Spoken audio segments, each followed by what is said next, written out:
According to new filings from the Government Ethics Office, Jared Kushner raked in somewhere between $25 and $50 million because of just one of the tax cuts that he and his wife Ivanka personally pushed to be included in the 2017 Republican tax cut package.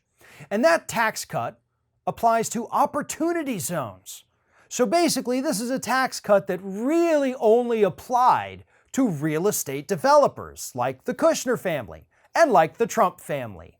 If you're not in real estate, then you don't get this opportunity zone tax break, and Jared Kushner was one of the architects of it along with Ivanka. And now they just made tens of millions of dollars off of it.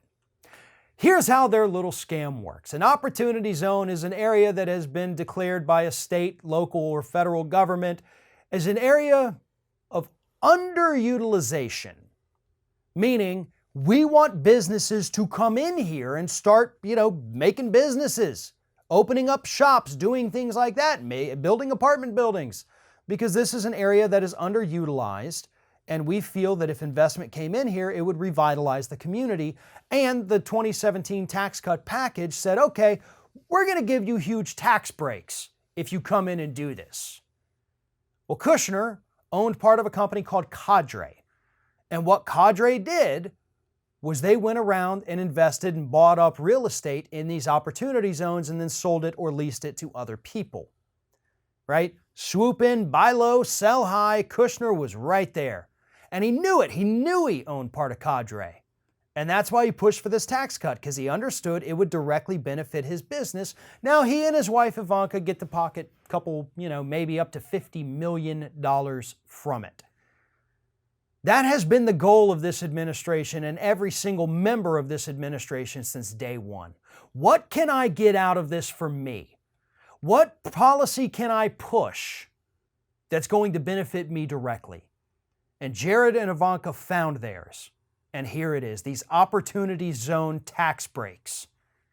And folks, they are cashing in. This is despicable.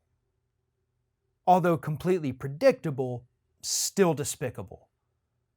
These two individuals need to be kicked out of this administration. They need to be investigated. And we need to find out exactly what was happening in their communications that caused them to push for this very obscure tax break.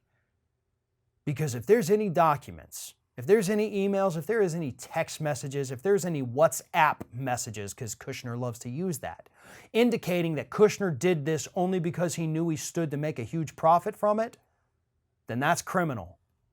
And this kid needs to be investigated. Unfortunately, that is obviously not going to happen while Donald Trump is still the president of the United States, so hopefully we can right that wrong in November, and maybe the next administration will prioritize taking down all of the criminal activity, or at least rooting out all the criminal activity from the previous administration. When Obama took office in January of 2009, he decided not to do that with the Bush administration. Let's not investigate the torture. Let's not investigate the lies that led us to war, the financial crimes, blah, blah, blah. Let's look to the future and not to the past. No. The next president has to look to the past to ensure that our Constitution is still standing in the future. What are you doing? It's over. The video's over. I'm done complaining about everything, and that's it. The end. Leave. Well, okay, if you're going to stick around, maybe you should give us a like, a comment, a share, or just subscribe to stay connected with all of our content. Or maybe you should consider becoming a member for some exclusive content and perks.